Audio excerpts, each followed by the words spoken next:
Je partage des réflexions sur la nature de nos relations sociales et interpersonnelles, notamment sur la compréhension profonde de notre expérience.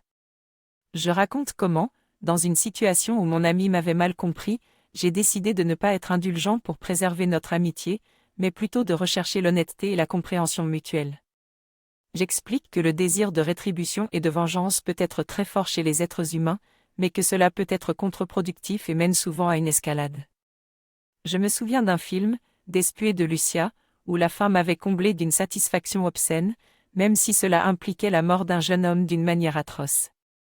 Je conclus qu'il est important de comprendre nos émotions et de chercher des solutions pacifiques pour résoudre les conflits. Dans ce passage, le narrateur parle de sa propre expérience en tant que victime d'harcèlement scolaire et explique que l'envie de rétribution est commune chez les victimes. Cependant, il souligne que cette envie est fondée sur une illusion, celle du libre arbitre. Selon lui, personne ne choisit de faire ou de penser ce qu'il fait ou pense. Cette idée peut paniquer certaines personnes qui ont peur de perdre leur socle philosophique qui leur permet de haïr leurs ennemis. Mais le narrateur explique qu'il est toujours possible de remédier à un problème qui ne fonctionne pas bien, par le biais de la justice. Je suis convaincu que l'illusion du libre arbitre est encore présente dans notre système de justice, pourtant nous n'en avons plus besoin.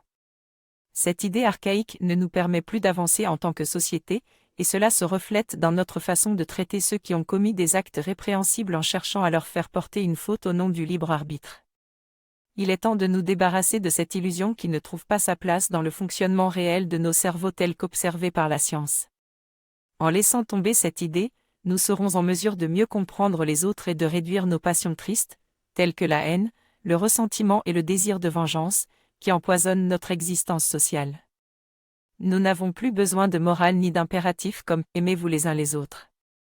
Je n'ai pas besoin de croire en une histoire ou une religion pour comprendre la réalité qui m'entoure. Il est important de regarder cette réalité sans illusion et de connaître ma véritable identité.